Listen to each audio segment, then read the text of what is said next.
Hört man diesen Müllwagen? Auf jeden Fall. Okay, jetzt hat sie aufgehört.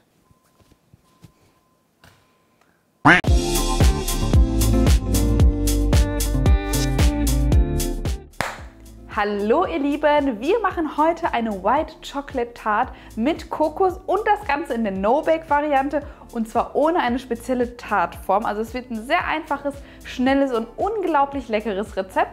Ich mache jetzt zuallererst mal einen Keksboden und ihr wisst ja, bei meinen Videos schreibe ich euch die ganz genauen Mengenangaben immer unten in die Infobox. Genau. Warum ist mein Finger eigentlich immer so hoch, wenn ich das mache? Ich weiß nicht, das hat sich so eingebürgert. So, die Kekse werden jetzt schön fein gemahlen. Butter habe ich gerade schon in der Mikrowelle zerlassen. Nehmt da immer lieber die geringe Wattzahl, also lieber 360 Watt oder sowas, bevor die Butter euch platzt und die ganze Mikrowelle eingesaut ist. Und sobald ihr das dann gemixt habt, könnt ihr die Butter hinzugeben und alles gut vermengen.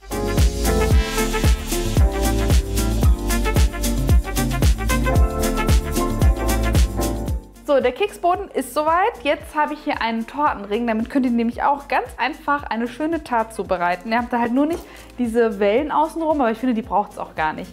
So, ich stelle meinen Tortenring ein auf 22 cm. Zack.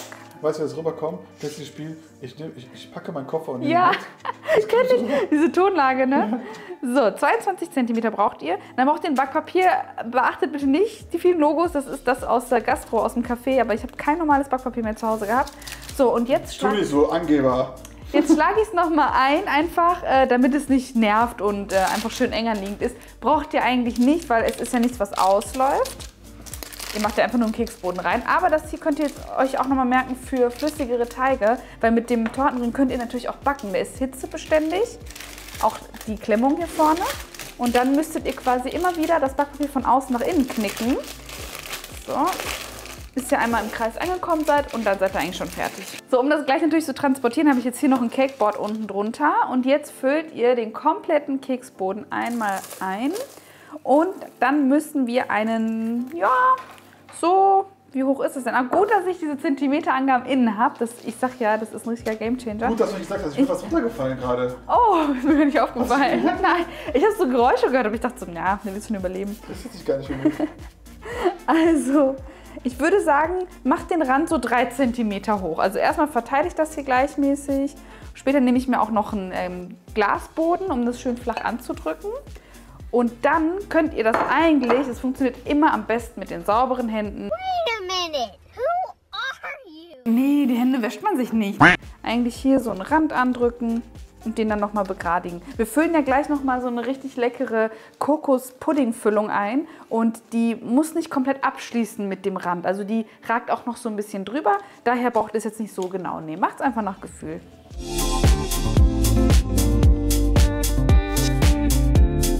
So, der Boden ist soweit fertig. Ihr könnt es jetzt entweder bis zur Weiterverarbeitung in den Kühlschrank stellen, dann sitzt alles nochmal schön, oder einfach an die Seite geben, weil das Ganze wird gleich sowieso noch gekühlt. Übrigens findet ihr nicht nur alle ganz genauen Mengenangaben in der Infobox, sondern auch mein Equipment, wie zum Beispiel den Tortenring etc. und alles, was ihr dann noch so benötigen könntet. Und wir haben sogar auf der Webseite immer oben auf der Leiste unseren aktuellen Rabattcode. Das heißt, den könnt ihr dann auch noch nutzen und sogar was sparen. So, ich mache jetzt hier die Kokosfüllung mit weißer Schokolade. Dafür habe ich die weiße Zartbitterkuvertur. Mach das nochmal neu. Boah, das ist witzig. Nein. Eine weiße Zartbitterkuvertur. Nein, das ist einfach nur falsch. falsch. Das nicht nochmal neu. Dafür habe ich die weiße Kuvertüre fein gehackt. Ihr könntet jetzt auch einfach Tafelschokolade nehmen. Also es muss jetzt nicht unbedingt Kuvertüre sein. Ich nehme immer das, was ich gerade da habe. So, dann bin ich hier am Herd, habe jetzt meine Pfanne genommen. Eigentlich würde ich jetzt ohne Kamera meinen Topf nehmen, aber in der Pfanne habe ich das Gefühl, seht ihr einfach besser. Beziehungsweise Hamza kann besser reinfilmen. Habe ich recht? Ja, genau. So, da kommt jetzt Speisestärke hinzu. Müsst ihr auch nicht sieben. Erstmal einfach nur reintun. Den Herd noch nicht einschalten, weil die Speisestärke muss ich jetzt erstmal mit der Milch verbinden. Da könnt ihr aber jetzt gleich auch schon direkt Vanilleextrakt mit dazugeben. Einfach für den guten Geschmack. Zack. Ach, ich liebe das. So.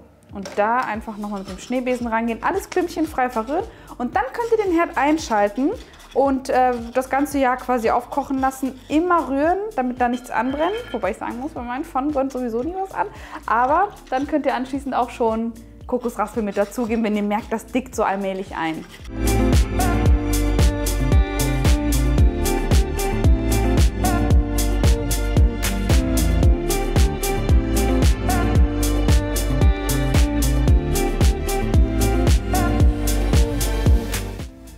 Nachdem das Ganze einmal aufkocht, dickt es auch schon ein und ihr könnt den Herd ausschalten und die weiße Kuvertüre einfach in der Resthitze schmelzen lassen. Das Ganze lasse ich dann 5 Minuten ausdampfen und gebe dann Mascarpone dazu. Ihr merkt auch, dass sich alles dann so von beige auf, ich würde jetzt nicht sagen weiß, aber auf heller verfärbt durch die Mascarpone und die lockert das Ganze auch noch mal ein bisschen auf, gerade auch im Anschnitt.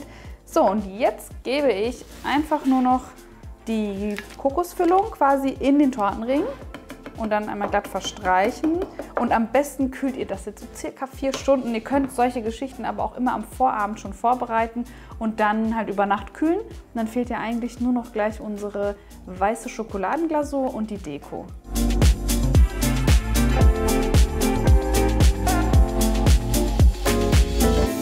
Nach der Kühlzeit machen wir die schöne Glasur. Dafür nehmen wir uns einfach nur weiße Schokolade oder weiße Kuvertüre und Sahne. Ich empfehle euch aber auf jeden Fall einen Schmelztopf zu benutzen, weil gerade bei weißer Schokolade ist es so, dass sie sehr schnell klumpt und ihr dann eben nicht so eine schöne, feine Glasur habt. Also gerne über einem Wasserbad einfach Wasser erhitzen, Schmelztopf oben drauf geben und dann langsam schmelzen lassen.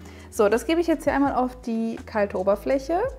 Und dann werde ich das wahrscheinlich schwenkend hin und her schieben. Ihr könnt es aber auch mit einer Winkelpalette einfach machen. Und sobald das dann nochmal abgekühlt ist, da gebe ich es nochmal für 10 Minuten in den Kühlschrank, kommt die Deko und da werde ich dann wahrscheinlich, was nehme ich denn da? Ach, wisst ihr was, lasst mich gleich selber überraschen.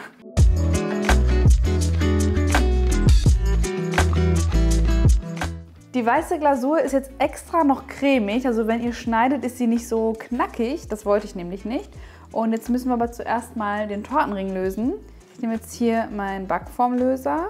Und gerade weil wir jetzt auch am Rand nochmal mit diesem Keksboden hochgegangen sind, ist es ganz wichtig, dass ihr das wirklich ganz vorsichtig erstmal löst und dann den Ring entfernt. Weil wenn ihr jetzt den Ring einfach abnehmt, dann reißt euch das quasi einfach komplett durch. Und dann war die ganze Mühe umsonst. Einmal eine schöne Runde. Man spürt auch richtig, wie dieser Boden so abgeht und sich vom Tortenring löst. Oh, ich liebe immer diesen Moment, wenn man den Tortenring hochzieht. Das ist immer mein Magic Moment. Ja, spannend, ne?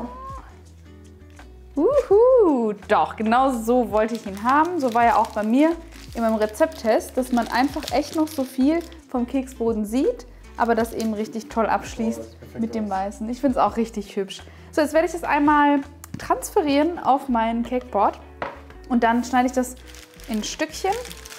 Ich denke mal, da kann man locker 12 Stücke rausschneiden. Locker, ich will sogar 14 sein. Echt? Meinst du dann lieber so schmale Stücke? Mhm. So, mit dem Cakeboard könnt ihr jetzt hier natürlich auch ganz easy peasy unten drunter. Viele sagen ja immer, geht das dann so einfach oder klebt das dann fest? Nee, guckt mal.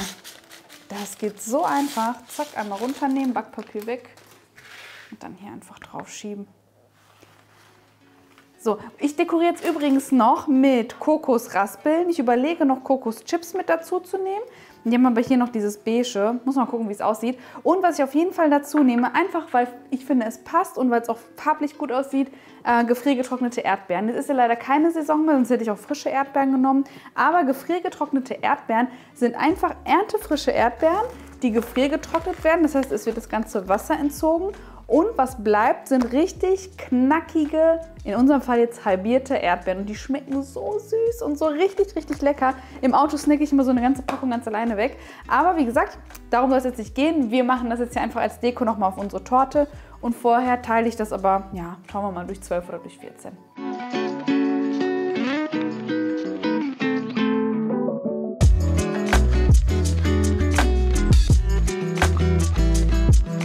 Ja, muss ich auch eine kurze Story machen, bevor ich hier Video mache, ne?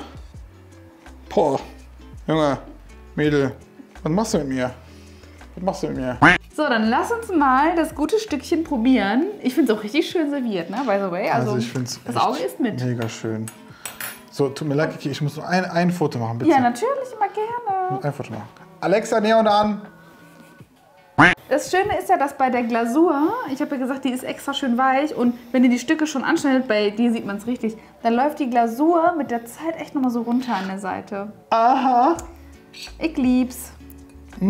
Das ist so schön zart, so musemäßig.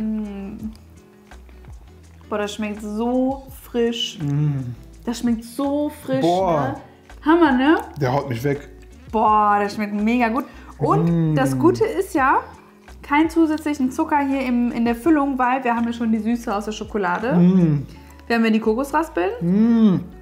Ja, das schmeckt heftig. Und diese kleinen Stücke, oh.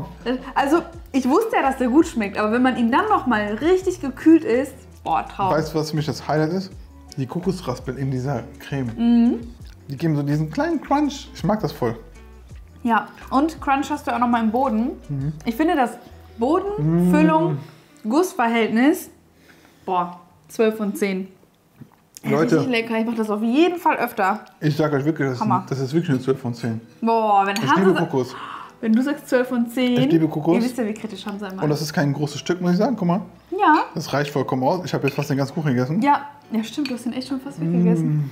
Oh, Leute, macht den unbedingt nach. Ist wirklich ultra erfrischend. Mega. Mega, mega, mega lecker. Ich lieb's, ich lieb's, ich lieb's. Hammer. On point. On point. Also, wer den nicht nachmacht, hat selber Schuld, weil er was verpasst hat. Also Mega. dann würde ich mal behaupten, bis Ja. zum nächsten Mal auf Kikis Kitchen, ihr Nachmachen, Lieben. liken, Jawohl. kommentieren. Ja, das wäre schön, das würde mich freuen. Kommentiert doch mal, ob ihr Kokos-Fans seid und ob ihr White-Fans seid, weil ich muss ehrlich sagen, du weißt ja, ich bin White verrückt, ne? Snickers in White muss ich sofort probieren. Alles mögliche in White, da bin ich immer voll mit dabei. Vielleicht kommt ja bald etwas in White. Vielleicht ist das Creme. einfach ein kleiner Spoiler. Als Kikis Also, Cream. Ich würde mal sagen, bis zum nächsten Mal. Ganz kurz, ey, mögt ihr es auch, wenn diese Kokosraspeln, wenn sie so in den Mund sind und dann beißt du so drauf, wie so ein Kaugummi? Ich liebe das mache ich ganz in der Zeit Am gerade. Ende noch, wenn alles schon weg ist. Ne? Lecker. Also Leute, viel Spaß, Leute. Nachmachen. Ich bin so ein Genießer. Ich mache mir jetzt meinen Kaffee dazu und hau mich auf die Couch. Gerne doch. Also macht's gut, ihr Lieben. Bis zum nächsten Ciao. Mal. Tschüss. Hast du den verdient, den Kaffee, du? Jawohl. Machst du mir den? Ja. Ja, dann. Aber einen doppelten. Also wenn du willst, dass es lecker schmeckt, dann mach du den.